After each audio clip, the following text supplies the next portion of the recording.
Bienvenidos a una sesión de escucha más de Contigo a la Distancia, por parte de la Secretaría de Cultura y de la Fonoteca Nacional. Esta sesión bien podríamos llamarla Música para Charlar, porque vamos a platicar con la doctora Eugenia Revueltas, hija de el gran compositor mexicano, admirado por todos nosotros, Silvestre Revueltas. Doctora, bienvenida y muchísimas gracias por haber aceptado esta invitación. Yo sé que usted es cómplice de todo lo que tenga que ver con música mexicana en general, y le agradecemos además su amistad para con la Fonoteca Nacional.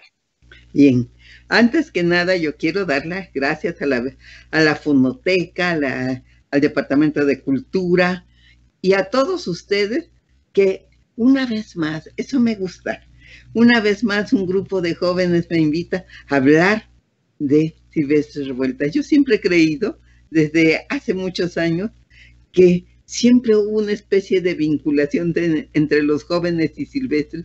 Y recuerdo los que éramos jóvenes en aquellos tiempos, Manuel Enríquez, Raúl Cosío, en fin, la serie de primeros músicos de música contemporánea que eran revueltianos y que daban sus conciertos y que querían hacer obras con Silvestre Revueltas hasta nuestros días.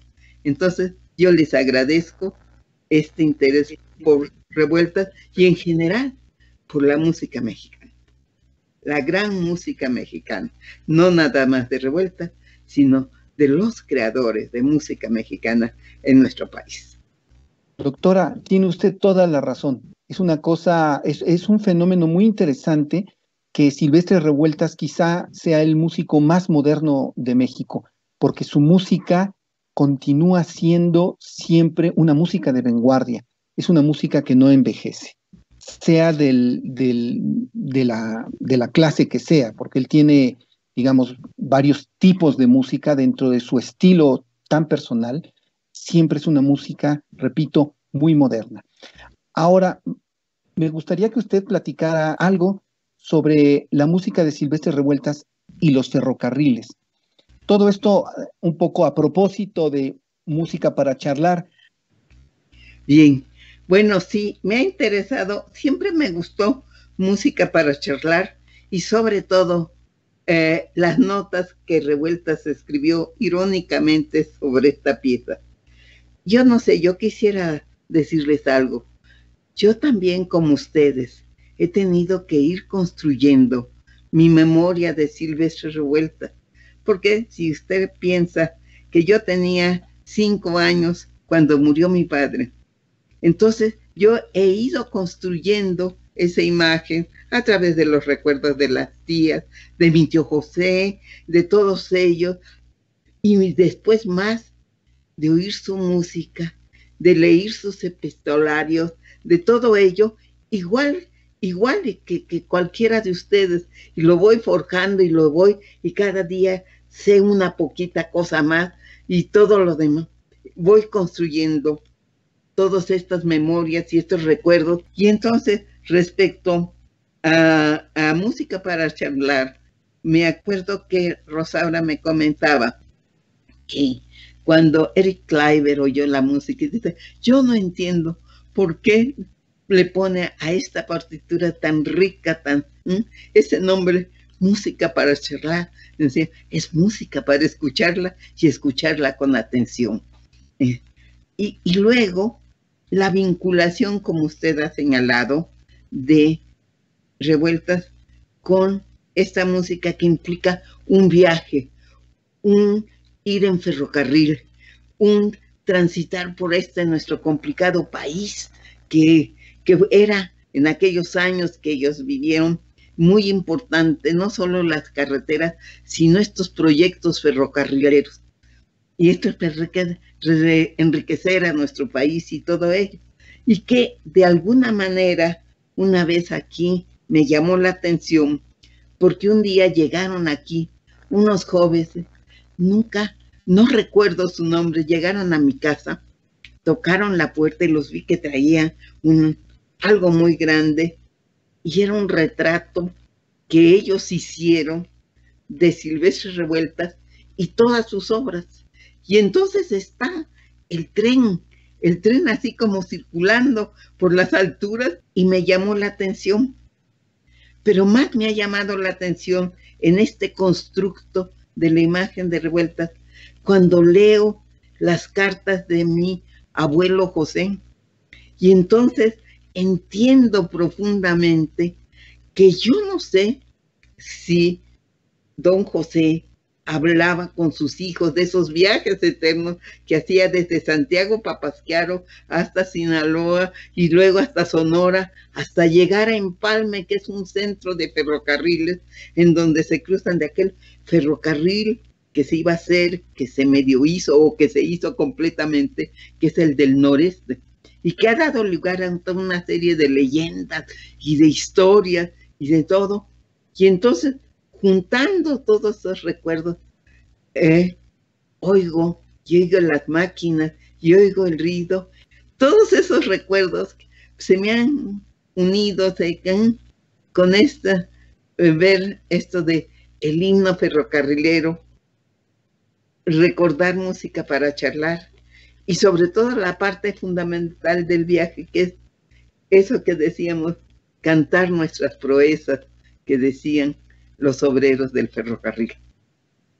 No sé si esto es como loco y así, pero así he ido construyendo, de las cartas, de unas imágenes, de un regalo de unos jóvenes que me hicieron y que se ve el tren, y del recuerdo también de un joven investigador y todo, de Baja California, Virgilio Muñoz, que me contó qué era lo que significaba ese tren que llegaba hasta Mexicali, luego de allí creo que a Tijuana, y que les llenaba de ilusión porque era el vínculo para unirse al centro, venir al centro del país y venir a estudiar y todo, y cómo salían a ver la llegada del tren. Todos los que hemos estado cerca de los trenes sabemos que uno de los placeres más de los niños es ver pasar el tren y decirle adiós con la mano. Eso, todos esos recuerdos están ligados a música para charlar y al canto revolucionario de los ferrocarriles. No sé si esto redondea su recuerdo de ustedes, y parece que esta investigación que ustedes han hecho muy seria sobre ese canto revolucionario de los ferrocarriles. Así es, maestra. Vamos a escuchar entonces este rescate que ha hecho la Fonoteca Nacional, y podremos decir que este sería una especie de estreno por lo menos en medios, un estreno moderno del himno ferrocarrilero de Silvestre Revueltas. Este himno ferrocarrilero fue usado en la película La Bestia Negra y la canta Paco Obregón y está acompañado por la orquesta de Manuel Esperón.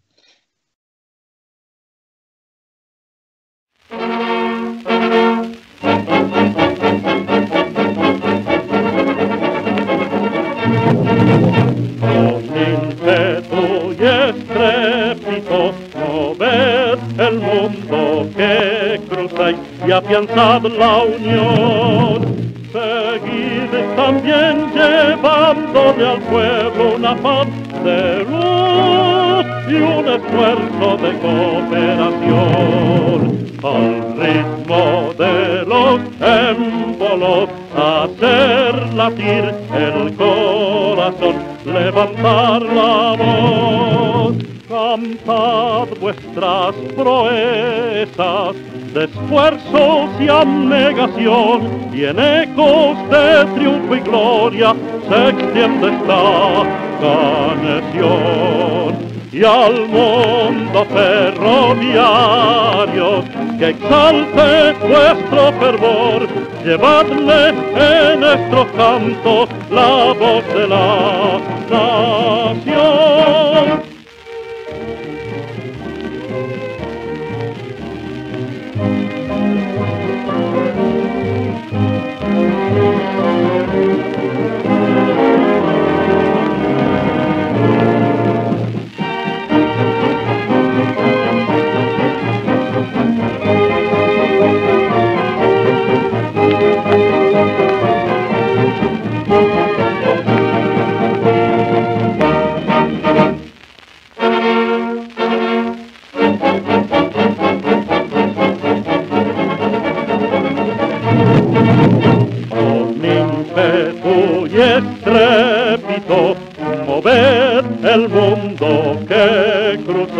afianzad la unión. Seguid también llevándole al pueblo un afán de luz y un esfuerzo de cooperación. Al ritmo de los émbolos, hacer latir el corazón, levantar la voz.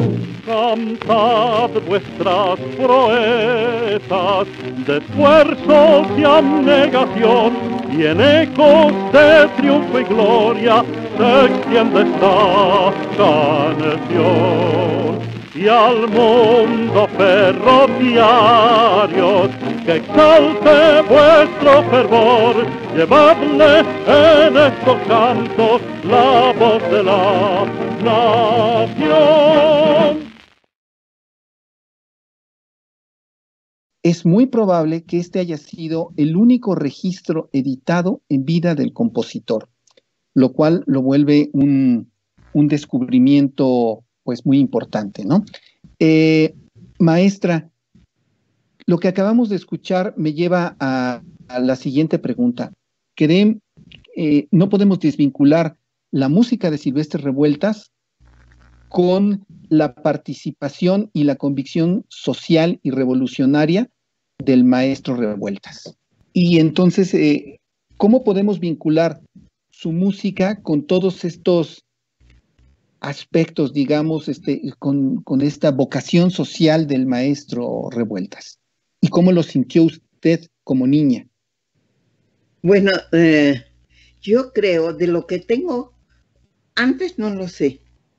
Claro que yo puedo ver eso en la película de Redes y en la lucha ahí de los pescadores, en donde él estuvo absolutamente comprometido con ello y la maravillosa fotografía de la película y todo, pero estuvieron con los trabajadores. Es decir, yo creo que ya desde sus años en Estados Unidos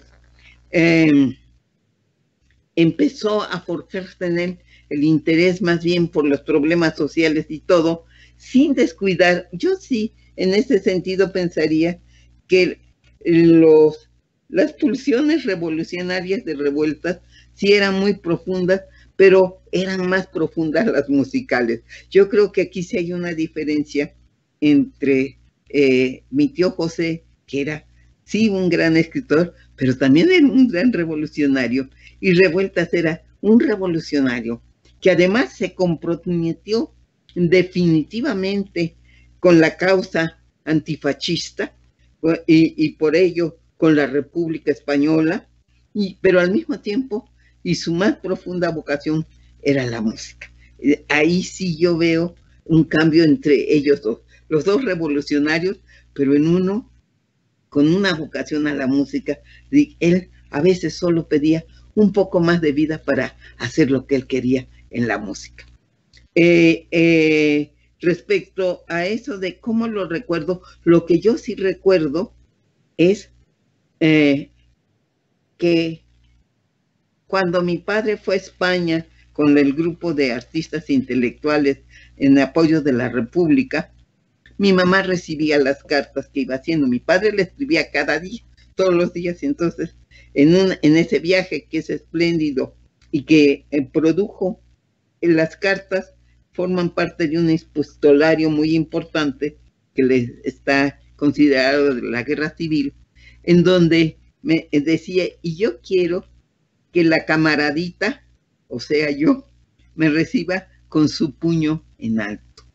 Y entonces, eso de la camaradita con su puño en alto, lo recuerdo muy bien, y cómo a lo largo de las cartas siempre va explicando, siempre va comentando lo que ve el sacrificio y la lucha del pueblo español en su lucha contra el ejército nacional, en fin, todo ello. Y eso yo creo que, aunque fuera yo una niña en ese momento, fue muy importante para mí.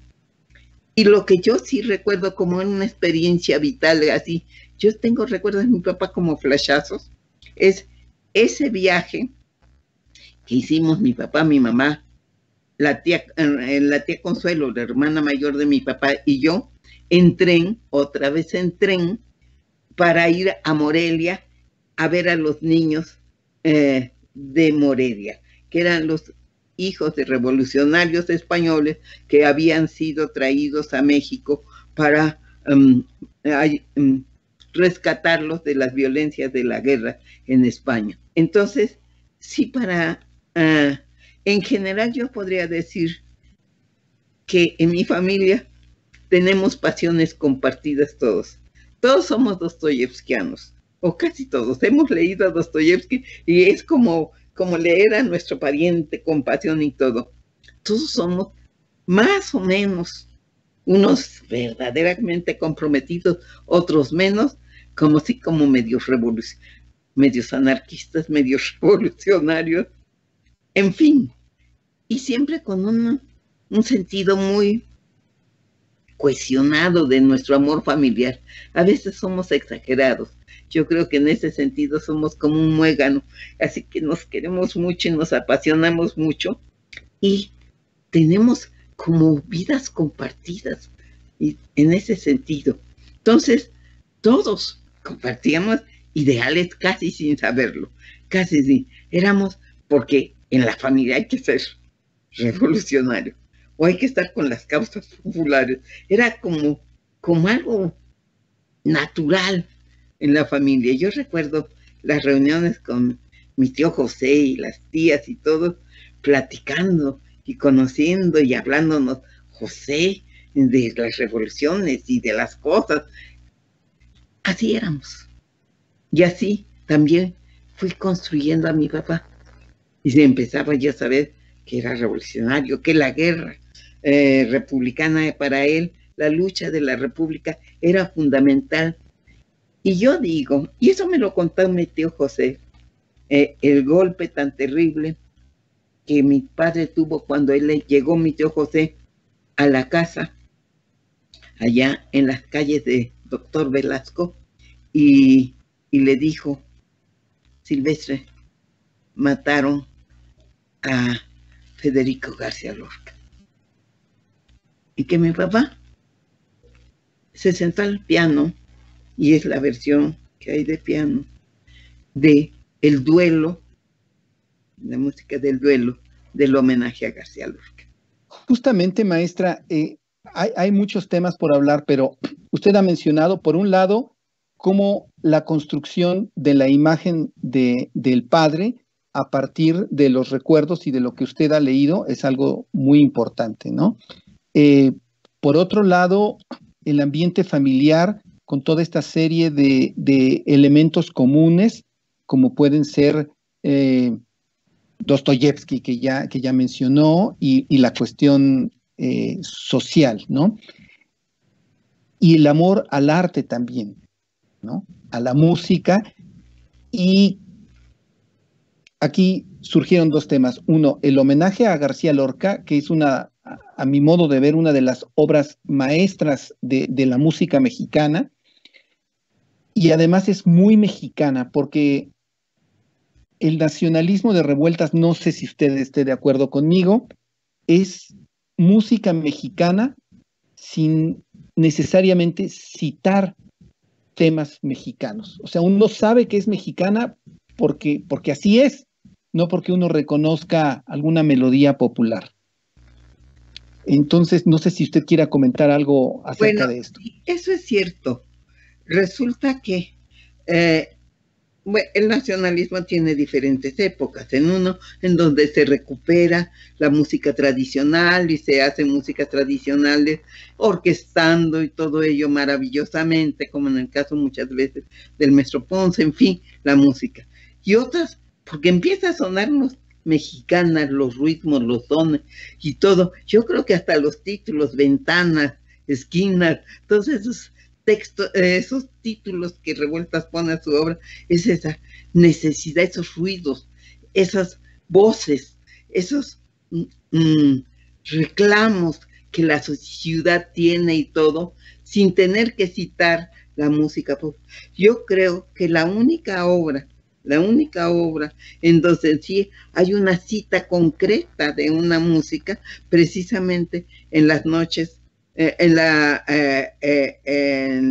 noche de los mayas. Ahí sí hay una cita completa musical, y eso el maestro Vaqueiro Foster me contaba que él estaban platicando y todo, y en esa plática le dijo Silvestre Revueltas, ¿cuál sería algo así que sin ser música no popular, pero no comercial, sino algo que sea realmente, que salga de la esencia popular, que no haya sido hecha por otra persona, sino quizás? Y entonces el Konesh Paleshen, que se acuerdan,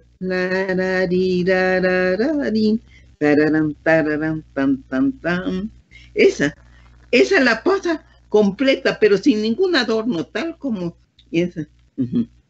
Pero en general creo que rehuía esas cosas. Y cuando alguna vez alguna estudiosa de la decía que cuando ya uno se empezaba a engolosinar en un tema lírico, cogía Revueltas y hacía un golpe de trompeta o algo así, para no dejarnos engolosinar con una frase demasiado lírica y todo ello, pero que suena mexicano.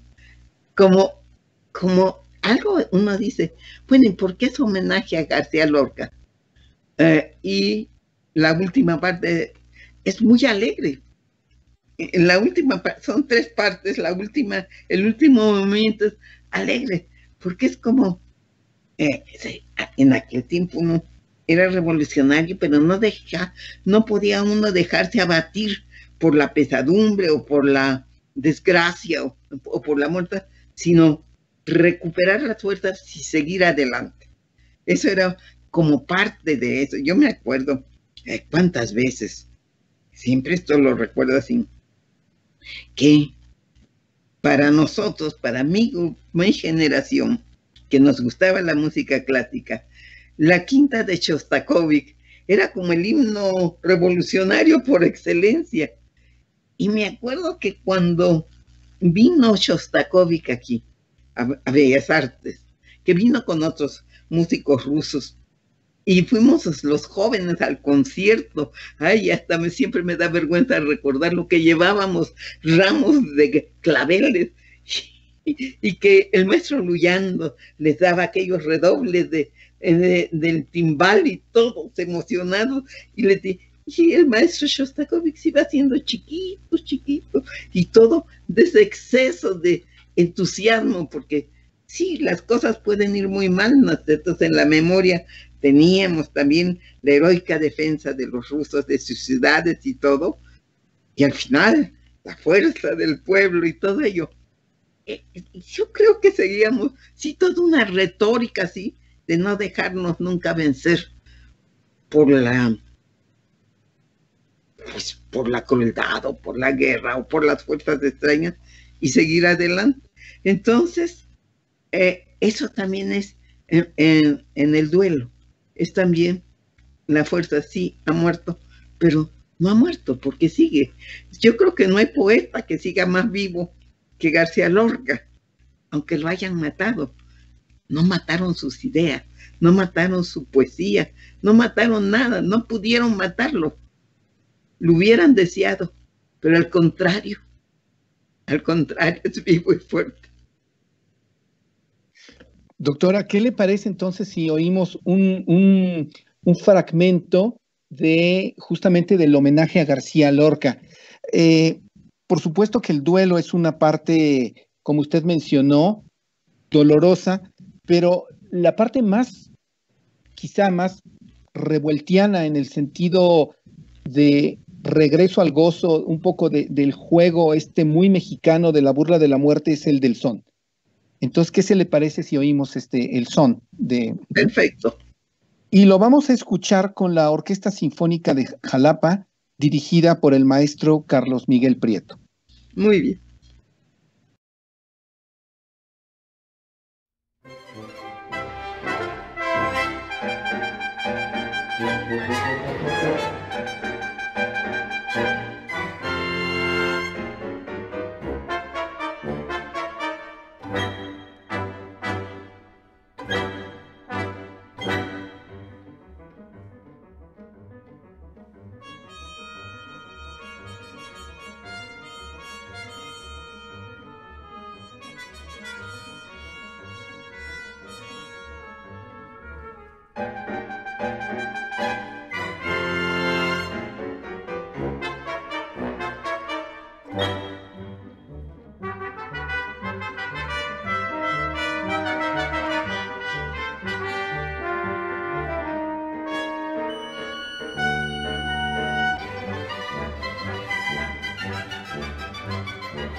Doctora, hay un parecido que alguna vez hemos comentado entre esta poesía tan sintética de García Lorca y la música de Silvestre Revueltas.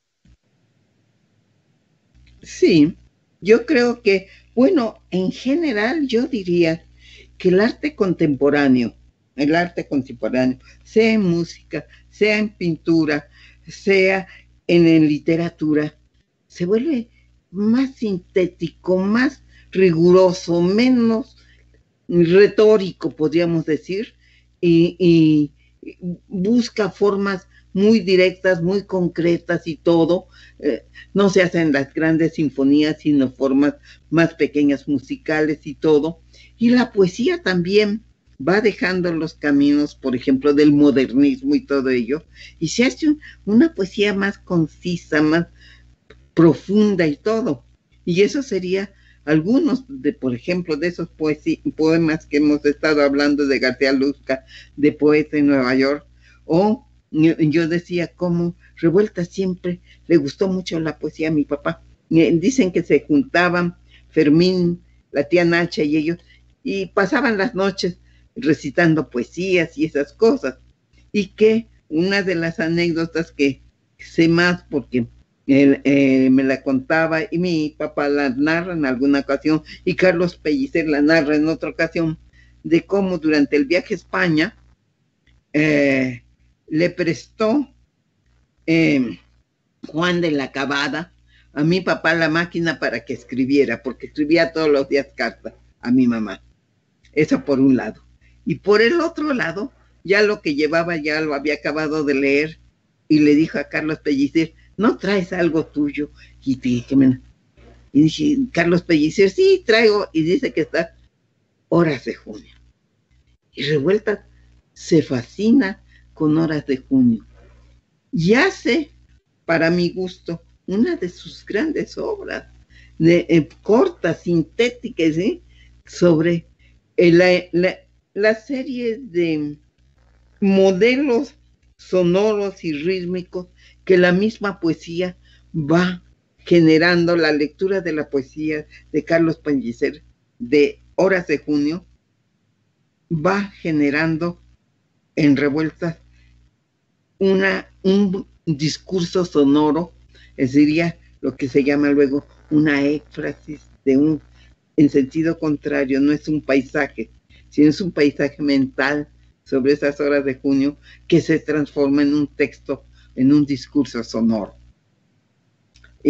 A mí me encanta esa obra de los dos. Los poemas de Horas de Junio son espléndidos, son algunas de las... en México los poetas de esa época son muy buenos. La verdad, a mí me gustan todos esos. Tal vez no me gustan tanto el siglo XIX como el siglo XX de la poesía. Pero Revueltas hace eso, y lo hace muy frecuentemente con muchos otros textos, o con algunas canciones que hace, o con la misma obra que hace de otro poeta, que es Nicolás Guillén, con Censemayá. Y que surge de una vez que, precisamente cuando se reúnen en México, la reunión de la LEAR, la Liga de Intelectuales y Artistas, hace aquí su reunión antifascista, y se reunían todos ellos en la casa del maestro Kostakowski, que era también un revolucionario de origen, creo que polaco, o algo así, que llega a México y que se vuelven todos ellos muy amigos de mi mamá y de mi papá. Ellos sí se reunían. Y entonces en esas reuniones iba, porque era la delegación cubana, estaba entre otras cosas formada por Marinelo, su esposa Pepita, y Nicolás Guillén, entre otros, ¿no? Y entonces Guillén se para un momento dado y empieza a Censemayá. Y claro, Revueltas se fascina y hace esa partitura que también es sensacional, de vinculación entre el discurso poético y el discurso realmente sonoro. Doctora, entonces, ¿qué le parece si ahorita, por así decirlo, sorprendemos a nuestro querido auditorio con una obra verdaderamente fascinante, que es Horas de Junio? Pero Horas de Junio, ya que viene el caso, en un rescate que hizo la Fonoteca Nacional del estreno mundial que se llevó a cabo en 1960 por José Yves Limantour y la Orquesta de Guadalajara. Y en este estreno mundial, ni más ni menos que el mismo Carlos Pellicer está leyendo sus poemas. Entonces escucharemos magnífico. Un poema. Un poema.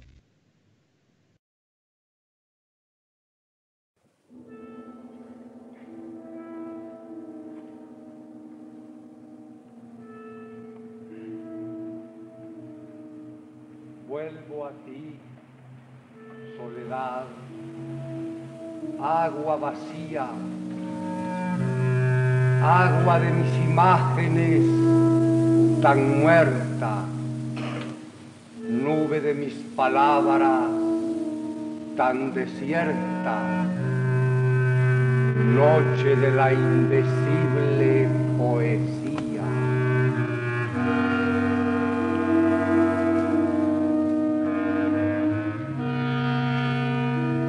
Por ti la misma sangre tuya y mía corre al alma de nadie siempre abierta. Por ti la angustia es sombra de la puerta que no se abre de noche ni de día.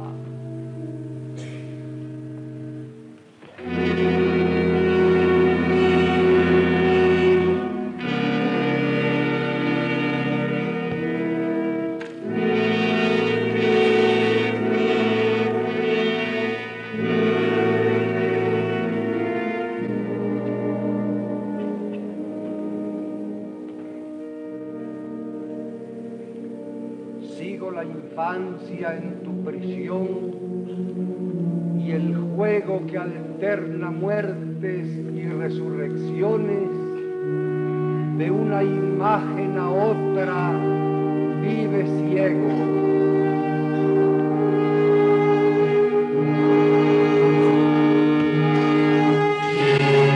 Claman el viento, el sol y el mar del viaje.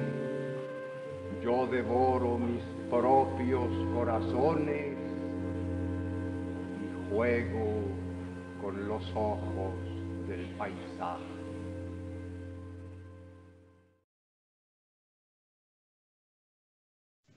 Maestra, ahora quisiera entrar en dos temas que son un poco debatidos en el ámbito de la musicología y que a mi modo de ver han tenido pues algunos, han causado descontento en algunos sectores. Uno, Noche de los Mayas, ¿qué tanto es de Revueltas y qué tanto es de Limantur? Bien, yo fui al estreno. Yves Limantur nos invitó a mi madre y a mí al estreno de la obra, bueno, al estreno y a ese concierto de homenaje a Silvestre Revueltas en Guadalajara, que fue muy exitoso y demás. Y pues se ponía La Noche de los Mayas, en la que trabajó mucho Yves Limantur. Yves Limantur había sido alumno de mi padre. Y además, Yves Limantur amaba a Silvestre Revueltas. Yo me acuerdo, ya para eso, ya una joven adulta, y entonces me tocaba vivir en ese año con mi tía Rosaura, iba y veía la partitura y se discutía y todo ello. Y lo que hizo Yves fue lo siguiente. Todos los temas son revueltianos. Si uno oye la película, si uno va en la película y oye todo, no hay uno distinto. Lo que hizo él fue ampliar la duración, ampliarla. Cada uno de los grandes temas, pues una suite que va dividida en 4 temas. Pero entonces él, en un deseo de hacer un homenaje, quiso hacer algo así como una sinfonía, con 4 movimientos. Y entonces lo que hizo fue amplió, prolongó, hizo algo que Revueltas no hubiera hecho porque le gustaba lo sintético. Si usted ve la obra de Revueltas, todo es muy precisa, muy ceñida, sin demasiada retórica, y él, por el contrario, engolosinado con los temas y todo, los amplió y todo. Ya llegando, porque, por ejemplo, hay alguien que dice, es muy larga la última Noche de Encantamiento, la de las puras percusiones, que dura muchísimo. Y entonces yo me acuerdo que se estrena, claro, a mucha gente le parece hermosísimo y a otros revueltianos no les gusta porque diríamos que no está en ese espíritu muy sintético, muy riguroso, muy de Revueltas. En ese sentido está. Se estrena, tiene mucho éxito, y me acuerdo que en algunos de los homenajes, uno hecho por la UNAM, de la preparación del centenario, del cual fue muy importante el trabajo que hizo Roberto Coll en la recuperación, se armó una discusión ahí entre las gentes, en una discusión en la Sala Ponce, si era o no revueltiana algo. No vengamos al concierto en la noche porque no es Revuelta y todo. Sí, es Revuelta como cuando, yo creo que es, no sé si me equivoco, tal vez me equivoque, que es como cuando uno ve, claro que la diferencia, toda diferencia resguardada. La versión de piano que hace Mussorgsky de los cuadros de una exposición y la versión que es Ravel o Debussy, Ravel, que hace la orquestación que hace él. A mí, por ejemplo, me gusta más la versión para piano, nada más de los cuadros de Mussorgsky, y la orquestación de Hasse es maravillosa, pero como que siento que me está más de acuerdo con el espíritu de Mussorgsky, la otra. Y yo diría que la versión completa, la partitura, o la versión que podemos oír dirigida por Revueltas en La Noche de los Mayas, sería más cercana a lo que Revueltas quería hacer y lo que, como una forma de homenaje, yo no estoy en que hace Ives, que es una orquestación así fastuosa, grande, inmensa, de eso, pero y cuando me acuerdo que casi llegan unos que sí, que otros que la quitaron, en fin, era sí la música de Revuelta en una orquestación hecha por Ives, como una forma de homenaje. Yo creo que en eso me quedaría, en eso. No sé si eso corresponda a lo que usted me quiere preguntar. Sí, totalmente, y yo estoy absolutamente de acuerdo. Nosotros conocemos algo más de Revueltas gracias justamente a este arreglo de La Noche de los Mayas. Yo lo único que le pediría a las orquestas es que cuando la tocaran pusieran Silvestre Revueltas, arreglo o sí, que se diera el de Limantour, sí. ¿No? Eso me parece a mí, eso es muy frecuente, que se hace muy bien y que son a veces homenajes que otro músico le hace a su maestro, en este caso fue su maestro y todo. Y de veras yo me acuerdo como, pues uno de muchacho es medio así, es no impertinente, yo he de haber dicho algunas cosas así, y casi con lágrimas en los ojos, y me dije, entonces no te gustó, sí me gustó, pero yo tal, pero realmente así lo siento yo, así lo haría. Y es muy frecuente, y se ha hecho, es un poco, pues, como también a Mozart le pasa, en fin, a tantos grandes, por algún momento llega, otros se mueren y le hace la última parte. La otra pregunta es justamente sobre la relación Chávez-Revueltas. Mire, yo sé por mi madre que me contaba, fueron muy buenos amigos. Yo lo veo en algunas cartas que el maestro Chávez le mandaba a mi papá cuando era Silvestre y él Carlos, Silvestre y Carlos y todo. Fueron buenos amigos cuando estaban en los Estados Unidos, cuando vinieron aquí a dar conciertos, cuando el mismo Carlos Chávez invita a mi padre a ser subdirector de la Escuela de Música del Conservatorio Nacional, todo ello.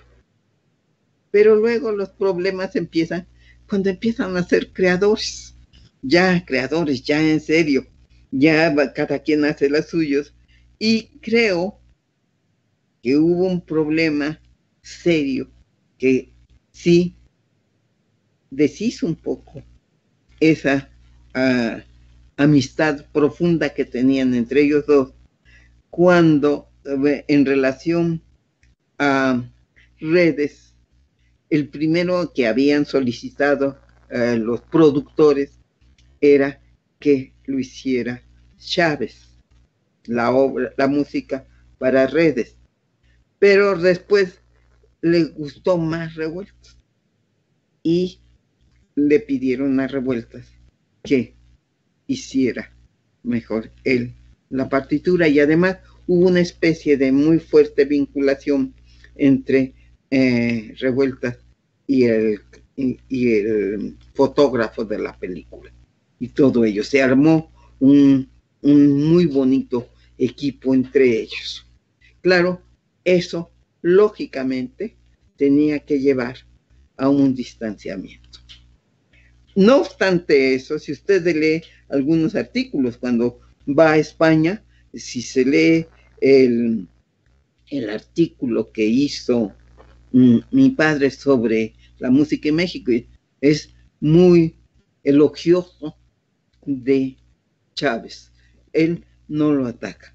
Yo creo que pasó con ellos lo que suele pasar muchas veces frente a dos figuras, sus alumnos, que la pugna es más fuerte entre los alumnos que entre las dos figuras, y surgen los revueltianos y los chavistas.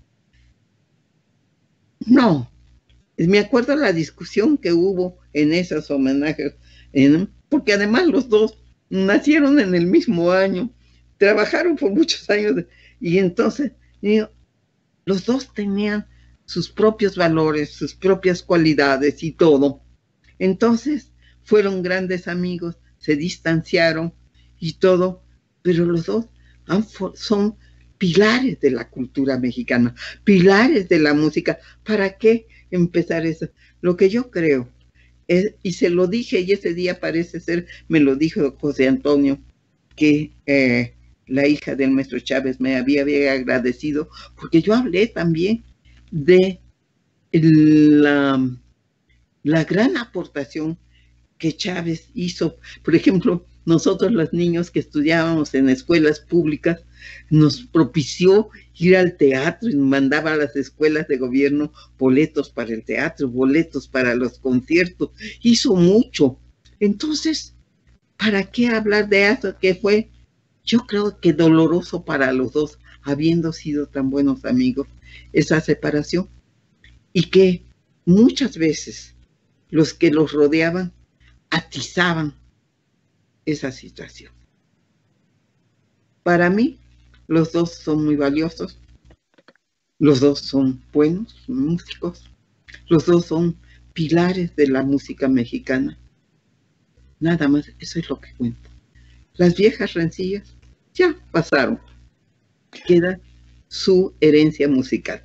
Yo recuerdo, maestra, fue en 1999, en el centenario del nacimiento tanto de Chávez como de Revueltas, que usted hizo una participación que sorprendió a muchos de los que estábamos ahí, que fue justamente cuando usted defendió a Chávez en la mitad del coloquio, ¿no? Y bueno, respecto a esto que usted menciona de cómo se refería Silvestre Revueltas a Carlos Chávez, en sus escritos habla muy bien, incluso no lo menciona como competencia, sino él dice, Chávez tiene una orquesta y yo tengo la otra, y los dos hacemos música nueva para nuevos oídos, para un nuevo público. Entonces sí, creo que... Sí. Mi mamá me contaba, cuando todavía estaban juntos, cómo iban a los conciertos en el Teatro Hidalgo, que creo que ya ni existe, ahí en las calles de Salvador, era un viejo teatro, allá hacían sus conciertos, y entre más les chiflaban y les pateaban, estaban más contentos porque portaban a Honegger y a los modernos. Eran años, ¿sí? Y la otra, bueno, sí, está, pero hacemos, los dos hacemos, creamos para mejorar para el pueblo, ¿no? Es decir, para que haya nuevos oídos, para que dejen de oír por enésima vez algunas cosas que ya se tocan y además a veces ni tan bien, etcétera, etcétera. Así es que no sé si eso le ha contestado lo que me preguntó. Lo otro que yo nada más quisiera decir, tal vez, ustedes también han hecho un descubrimiento, la fonoteca, que creo que me han dicho que han recuperado la versión para piano de La Coronela. Eso se me hace algo extraordinario. Quisiera felicitarlos por eso. Yo le contaba a usted cómo mi mamá me contaba cuando mi papá estaba haciendo la coronela para llevarle a Waldín, que era la que iba a montar el ballet, los fragmentos de la versión para piano. Y esa es la versión que yo tengo en mi memoria acústica, esa versión.